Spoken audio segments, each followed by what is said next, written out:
me up this morning. I was born in my right mind. He didn't let me sleep too late. He woke me right on time.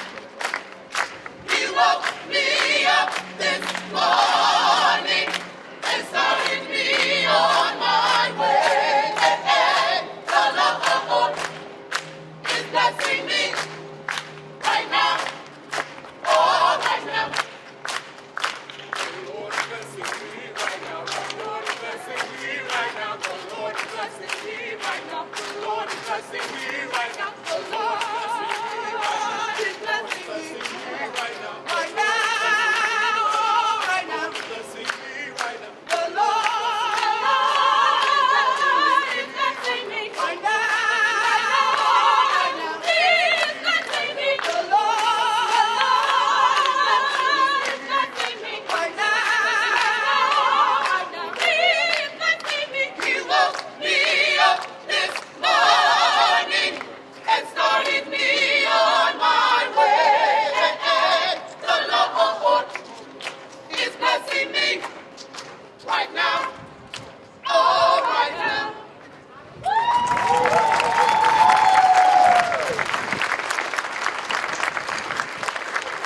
Everyone, please thank this community choir that's joined us today, the members of the Voices of Zion and the Armstrong Alumni Choir.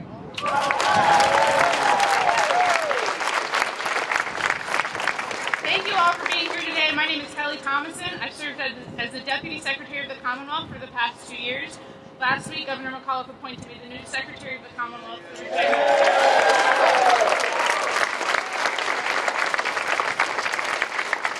Thank you. I'm grateful and excited to be here with you today, and I'd like to welcome you all and thank you for joining us for this milestone event. Governor McAuliffe has been passionate about restoration of rights since before day one of his administration. Along with myself, former Secretary Lavar Stoney, and our staff, we have worked to reform the restoration of rights process to make it easier to access for returning citizens. I know you all are here today because you share our passion for civil rights restoration and a government that is open to everyone. I want to recognize our stakeholders who have joined us here today from around the Commonwealth. You all are doing fantastic work on the ground, helping people apply for restoration and supporting them as they return to full citizenship. We wouldn't be here today without your support and ideas. We also have a number of elected officials here today. I know Senator Scott Surabel is here, Delegate Jennifer McClellan, Delegate Betsy Carr, Delegate Lamont Bagby, and Congressman Bobby Scott.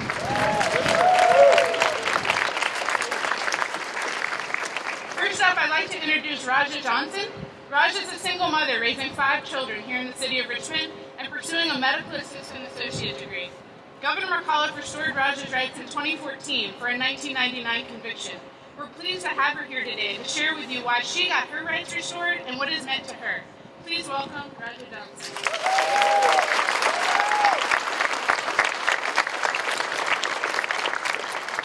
Good afternoon. First, I would like to say it is an honor and a privilege to be here today. Kelly basically told my testimony, but a little bit. My name is Raja Johnson. I am 40 years old, mother of 5 children. In 1999, because of a felony conviction, I lost my civil right to vote. I struggled to get back on my feet after 2 years of incarceration. Eventually, I did return to school to become a certified nurse assistant, but I still wasn't satisfied with my life. I had no motivation. 2014, I received a letter stating that my rights were restored. That was the happiest moment of my life.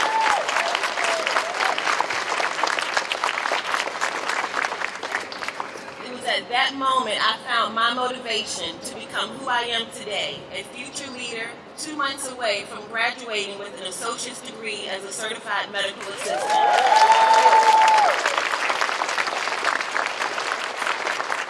Thank you, Governor, for giving me a second chance to be a productive citizen again.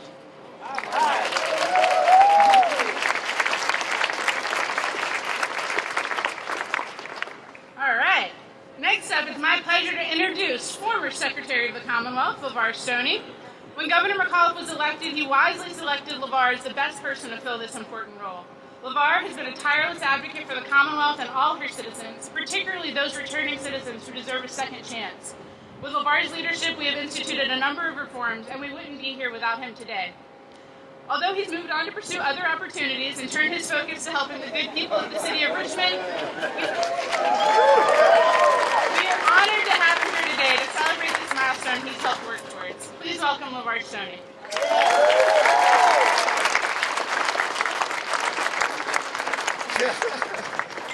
Good morning.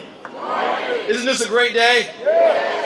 Well, this is a great day on many fronts, but today, the Commonwealth of Virginia turns the chapter. Right? And once again, we'll celebrate milestones after milestone. We also are turning a chapter in people's lives, correct? Well, you know, restorative justice is important to me on many levels. Because not only have we worked on this as the Secretary of the Commonwealth's office, but also because it's personal. See, my father was an ex-offender, and he desired a second chance, and I'm glad he did get the opportunity to vote again while I worked in the public sector. But also, getting involved in public service is about, for me, two things: giving a voice to the voiceless and righting the wrongs. Right?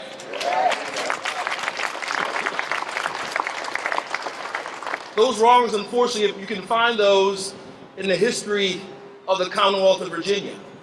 One of the wrongs I want to highlight today is from the 1901 Constitutional Convention. The following quote is from a former delegate, Delegate Carter Class, from the 1901 Convention, when he stated, "This plan will eliminate the darky as a political factor in this state in less than 5 years, so that in no single county will there be at least concern felt for the complete supremacy of the white race in the affairs of government." This plan included the poll tax.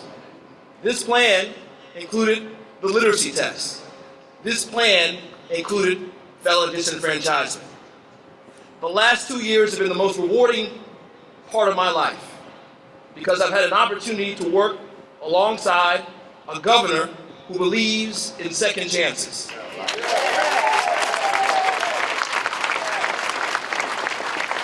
A governor that believes in redemption. A governor that believes in mercy. You know, the governor's been focused on building a new Virginia economy. This governor understands that you can't build a new Virginia economy without new Virginia values. And that is why it is my honor and privilege to introduce His Excellency, the 72nd Governor of the Commonwealth of Virginia, Terry McAuliffe.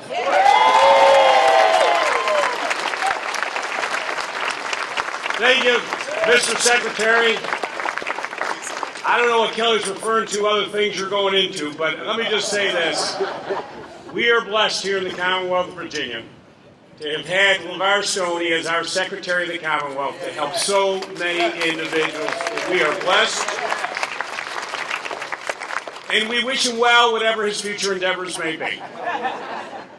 I also see that Delegate Lionel Spruill has joined us. Thank you for joining us here, Lionel. Give him a great round of applause here.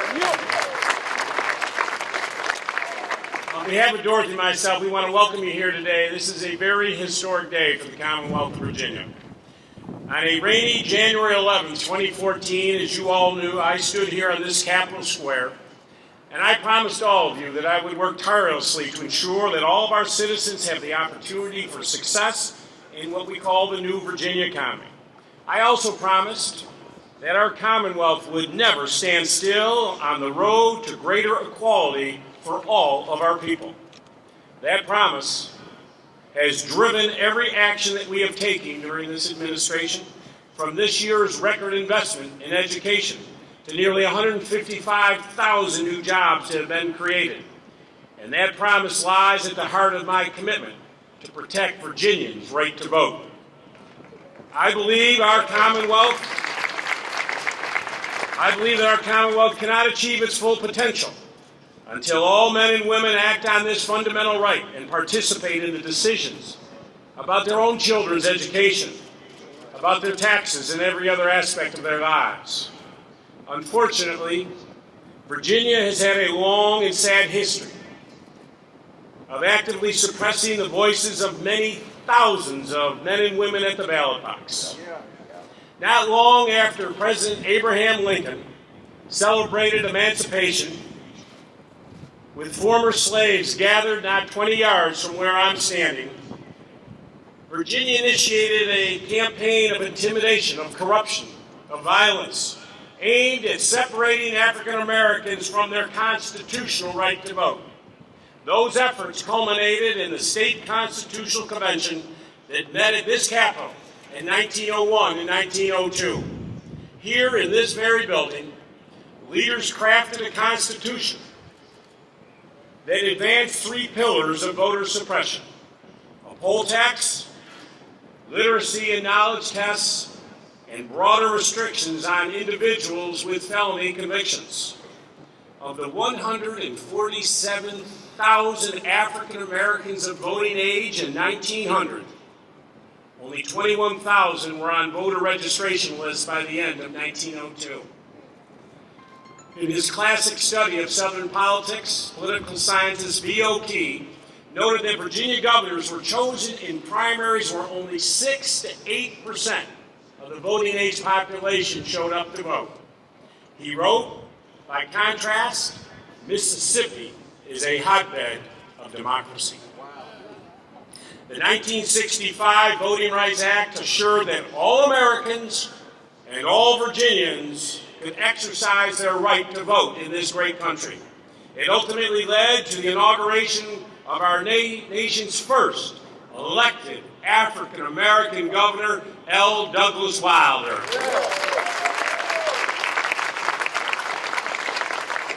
But one of the legal pillars upholding racial discrimination at the polls still stands as a barrier to many thousands of folks right here in Virginia. Virginia continues to enforce one of the most restrictive laws in the country regarding the restoration of voting and civil rights for individuals who have been convicted of felonies, but who have completed their sentences in probation or parole. And it has been true throughout our history, that barrier is highest among our African American population. It has been estimated that 1 in 5 black adults in Virginia has lost their right to vote. Nearly 7% of our total population. We have tried since the beginning of this administration to chip away at this barrier by simplifying our process. As you know, we reduced the waiting period for more serious offenders from 5 years to 3. We classified all drug convictions as nonviolent. We shortened the application form from 13 pages down to 1. We removed a requirement that individuals pay their court costs before they can have their rights restored. To me, that was a remnant of the poll tax. And we established a process that now a notation will be included in an individual's criminal record designating that his or her rights have been restored. We have also continued a reform begun under the previous administration to restore the rights of nonviolent offenders at the time they complete their sentences without having to submit an application. The members of my team who have worked with these individuals to help them restore their rights are truly doing the Lord's work, and let us give a great round of applause to everybody in the Secretary of Commonwealth's office for the great work that they have done.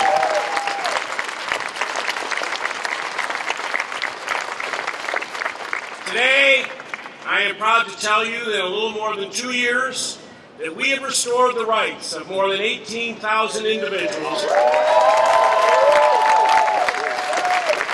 which is more than the past 7 governors combined in their 4-year terms.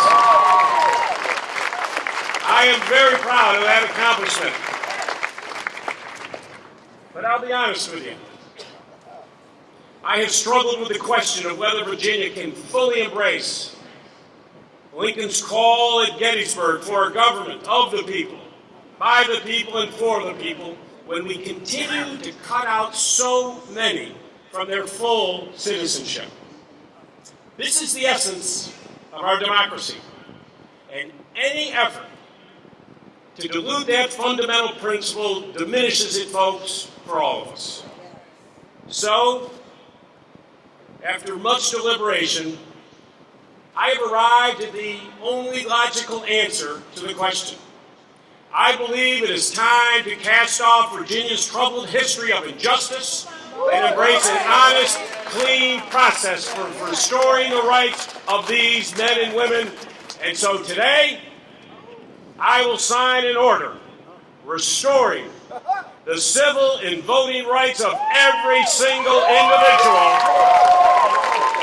who has completed his or her sentence as of this day, April 22nd, 2016.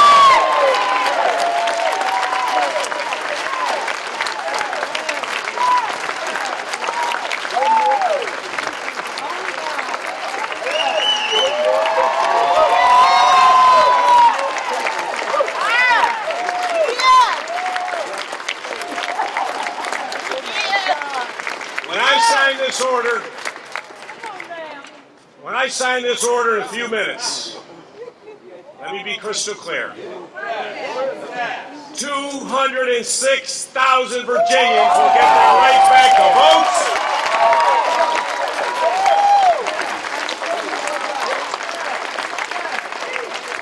These are folks who have served their time, they've completed their supervised probation or parole. They will immediately, in the next couple minutes, regain their right to vote, the right to run for office, and the right to serve on a jury.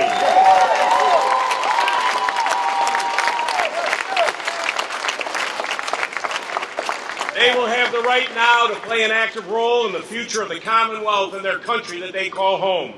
And let me be clear, we are not going to stop there. I've instructed Kelly, our Secretary of the Commonwealth, to continue to identify the individuals who complete their sentences every single month so that we can continually going forward to restore the rights of all the Virginians.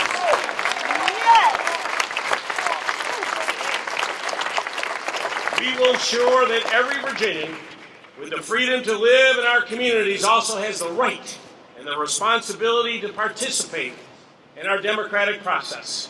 With this action, we will send a message to these 206,000 individuals and to the world that Virginia will no longer build barriers to the ballot box. We will break them down.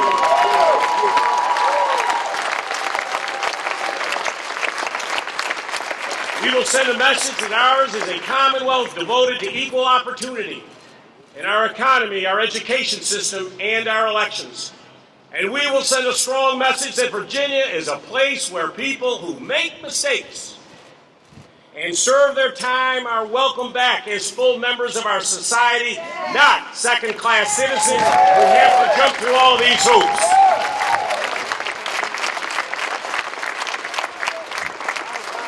So in the next 5 minutes, as your 72nd governor of the Commonwealth, I will be able to say that I am proud that I will have restored the rights of 224,000 Virginians.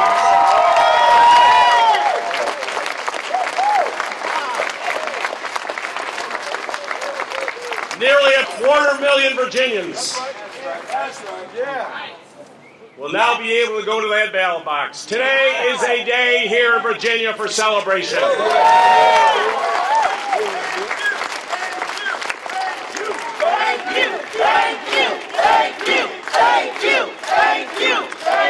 No, thank you.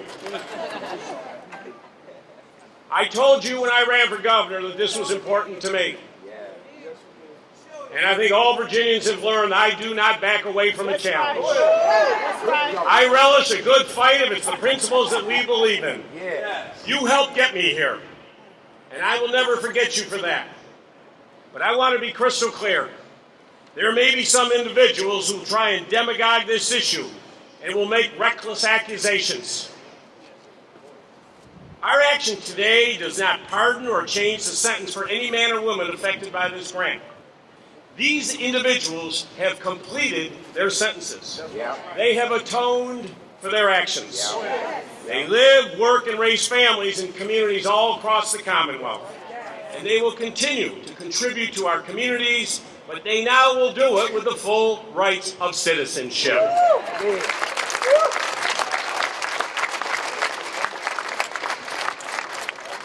I ask those who may question my action here today, give me one reason why these individuals should continue to be refused access to the ballot box. I ask you to give me one reason why it benefits our society to leave hundreds of thousands of people trapped in second-class status. There certainly is no legal nor moral basis for doing so. I recognize the significance of the actions that I'm taking today. And I want to be clear, I have made certain that I am on solid legal and constitutional grounds.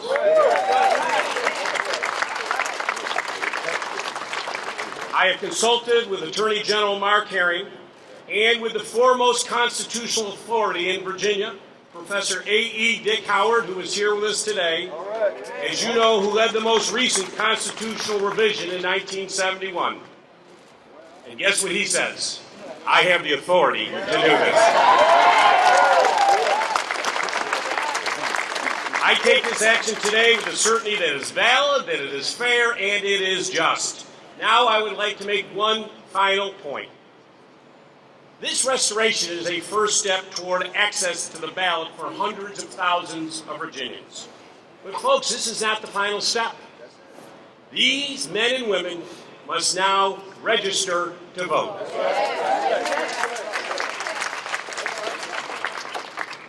And once they have done that, guess what?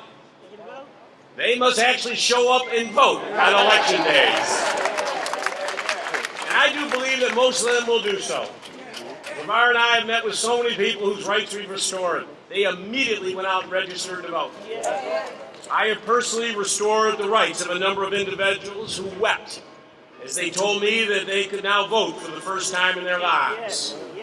And let me be honest with you, the Lord is shining down. You notice the sun is just come out.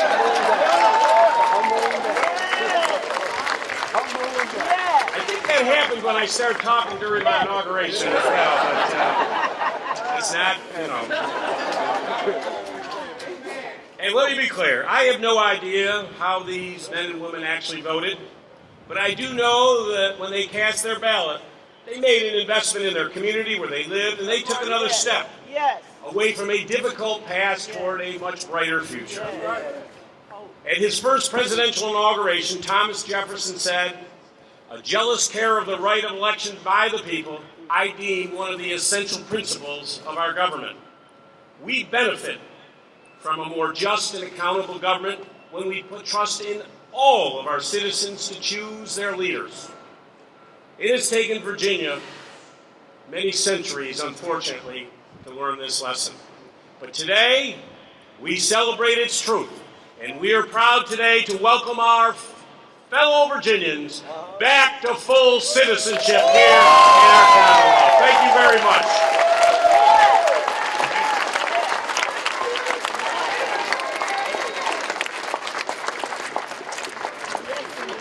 McAuliffe for president. Yes!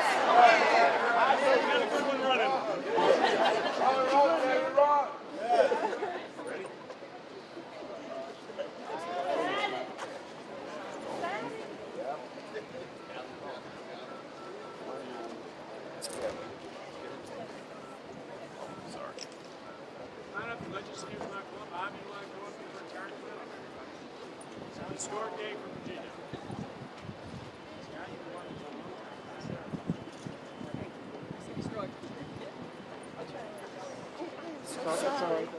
Yeah, let's get the Secretary of the Commonwealth staff behind here too. SOC staff. Give them another round of applause if you could. They've been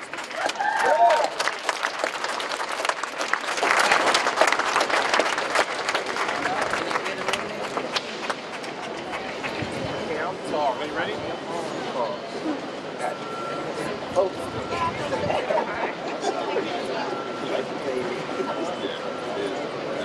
Okay, let's do it.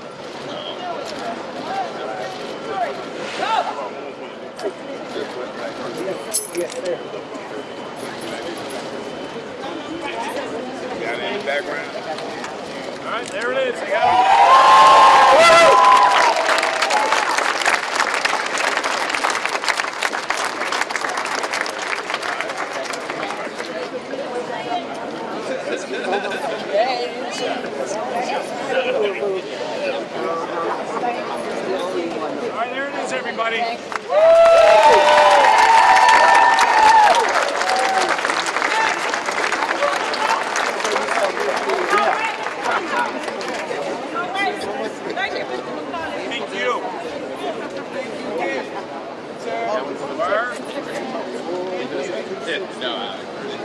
And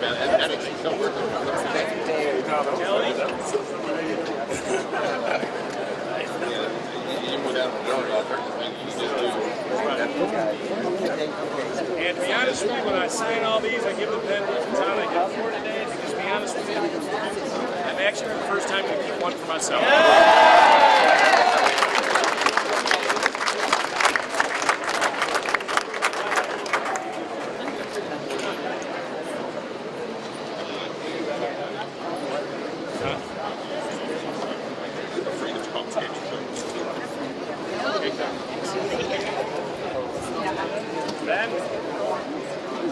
All right, before we leave today, I'd like to welcome Reverend Ben Campbell. We'll let that finish up right now.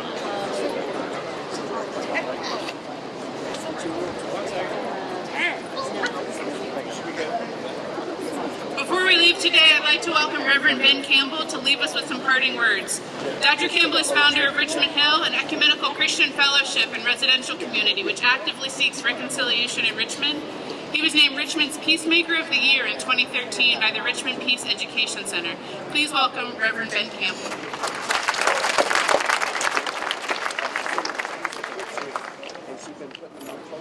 So you don't really want to get on a podium after a preacher like that. Really. And the event preaches itself. What a marvelous thing. They asked me to say a few things about the significance of this and the hope of it. Thomas Jefferson, as you know, Virginia's third governor, built this very building, and he penned these words based on the words of most of the world's great religions and the religions of the people who lived here before the Europeans started coming.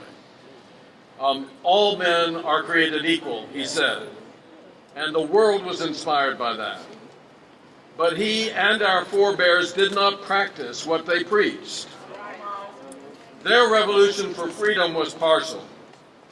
Here in Virginia, we threw off the yoke of the British, but half of our people continued to enslave the other half. And during the 240 years since that time, the bright ideals of the revolution have constantly been at war with the darker, uglier side of our nature. Following the Civil War here in this Capitol, as the governor said, our legislators began to erect these new hypocritical barriers to voting by free black men: poll tax, literacy tests, and the permanent disenfranchisement of anyone convicted of a crime. The intent of these barriers was clearly stated. As Secretary Stoney said, it was to prevent as many non-white citizens as possible from voting. Our poll tax lasted until 1966, when the United States Supreme Court finally struck it down. But the permanent disenfranchisement of persons mostly black who had served time in prison remained in Virginia. And it ends today.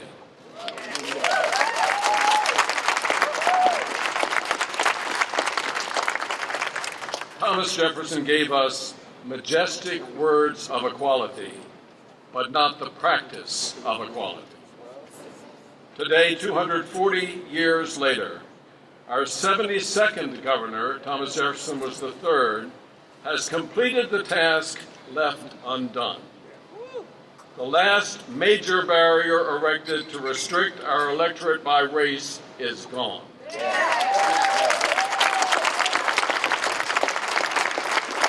know, I wish I were in church, we could start jumping and singing right now. Because we rejoice. We rejoice for the how many? 207? How many? Total 224. 206,000. 206,000 men and women whom we celebrate today. Returned from incarceration, seeking to be responsible citizens. We rejoice for ourselves, every one of us, for we are all made stronger as we claim together a vision of community that is just and fair. And there is more to do. We're still blocked by subtle and devious artifacts of our past, which deny equality of opportunity by race. but this is a powerful step. Today, I am especially proud to be a Virginian.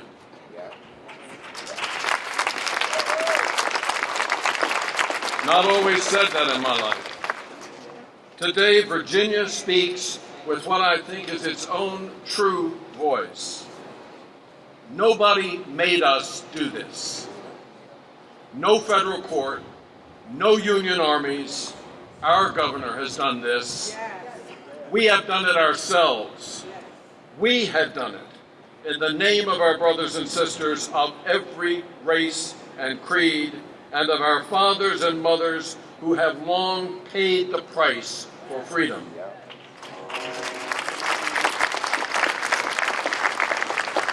So this is an act of hope and truth. We have done it because we know Virginia must throw off the shackles that remain of darkness and without reservation proclaim liberty and justice for all.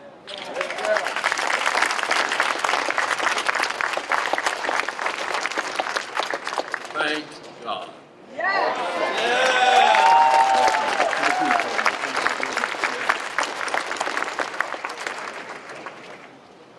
Thank you again. The choir is going to bless us with another song on our way out. Thank you for being here today.